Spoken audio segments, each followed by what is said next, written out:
世界一面白いアクション RPG を作る。これを人生のメインクエストに掲げています。はい、たかです。というわけで5月なんですが、まずね、プレイヤーの基本挙動を一通りまるっと実装しちゃおうという形になってます。それで6月以降の敵との戦闘とかスキルシステムにつなげていく流れですね。ご覧のように5月のタスクずらっと並んでるんですが、現在進行中のものは、こちらのアクションルートシステム、それから武器の切り替えというところですね、を共有していきたいと思います。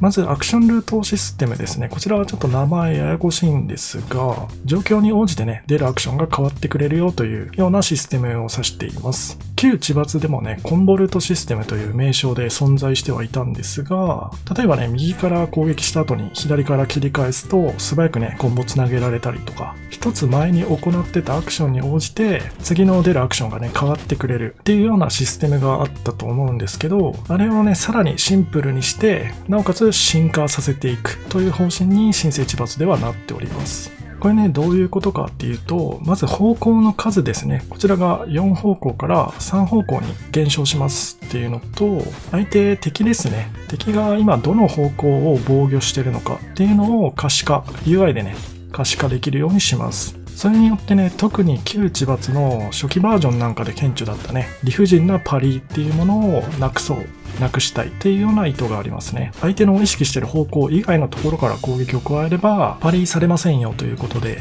しっかりね、攻撃する側の時もね、方向を意識するメリットが生まれるかなと思います。それに加えてですね、このルートシステムに今回はアーツもね、含めてしまおうと考えています。例えばね、通常攻撃で3段コンボを決めた後にアーツを打つことによって、4段目、コンボダンスを1段伸ばすアーツが打てたりとか、それとは逆にね、初段でアーツを使った場合は相手にしっかりと近づいてね、吸収するような飛び込み距離の長いアーツを打てたり、あと弓を打った後なんかも同じですね。弓を被弾させた後にアーツボタンを押すことによってダッシュあるいは跳躍なんかで敵の前にすぐ近づくようなムーブができたり、それとは逆に敵の攻撃をね、ガードした時なんかも使えると思ってて、ガード後にアーツボタンを押すことで素早く切り返してね、無理やり攻防を入れ替える、いわばガードカウンターというかね、リバーサルのようなアーツが使えたり、MP はね、結構消費しちゃうと思うんですけど、無理やり攻守を逆転させていくような技みたいな感じで、その戦闘のね、状況に応じてアーツが自動的にね、適切なものに変わってくれる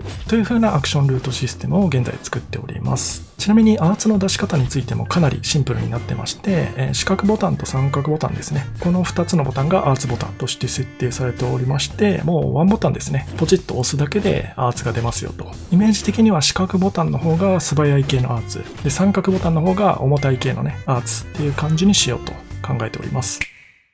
続きまして武器の切り替えシステムについてなんですが、今作ではね、主人公の装備は固定のワンセットのみに限定しようと考えております。というのもですね、旧知罰と比べてちゃんとしたね、ゲームとして遊べる、楽しめる一本っていうのを目指してますので、例えばレベルデザインなんかもね、旧知罰のような一本道、トレーニングルームみたいなマップじゃなくて、ちゃんとしたね、ダンジョンというか探索要素のある、攻略しがいのあるね、ステージを3ステージ。これでもね、まだ少ない方だとは思うんですが、自分たちがね、できる範囲内でギリギリのものをね、ちゃんと作り込んでゲームにしたいなと思ってますので、あとは敵の種類なんかもですね、体験版では一人のみでしたけど、そちらもね、大幅に増やすなど、プレイ体験をね、向上させるために、今回はね、ちょっとプレイヤーの武器の種類に関しては、ワンセット限定で、絞ってね、その中で楽しめるようにね、作っていこうかなと考えてます。具体的な武器なんですが、まず、ウェポン1が刀ですね、素早い系の武器。それからウェポン2が両手剣、重たい系の武器ですね。そしてあと飛び道具としてね、弓を使えるという。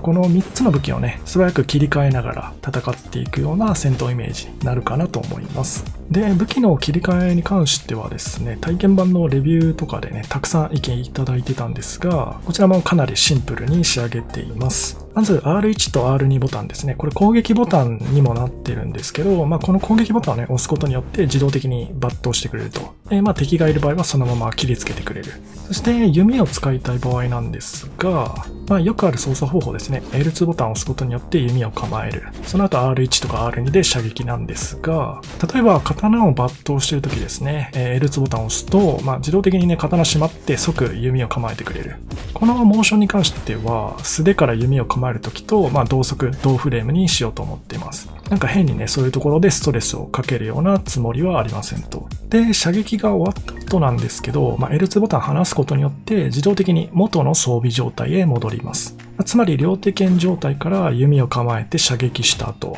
L2 ボタン離すと自動でね、また両手剣状態に戻ってくれるっていう、そんな感じになってますね。この辺の武器の切り替え周りは、本当にね、旧知抜のレビューというかね、コメントでめちゃくちゃ指摘が多かったところなので、いわゆる自動化っていうところですよね。システム側で判断して勝手に抜刀とかノートをしてくれるようなところがかなり多くなってます。というわけで今回共有させてもらった2点ですね。アクションルートシステムと武器の切り替え。旧知抜の体験版で皆さんからいただいた意見をもとにですね、不便だった部分を改善したりとか、よりシンプルな作り、操作感になるように実装の方を進めていってます。これからもね、常時意見の方は募集中ですので、この動画にもまたコメントを書き込んでいただけるとありがたいです。というわけで今回この辺で失礼します。お疲れ様でした。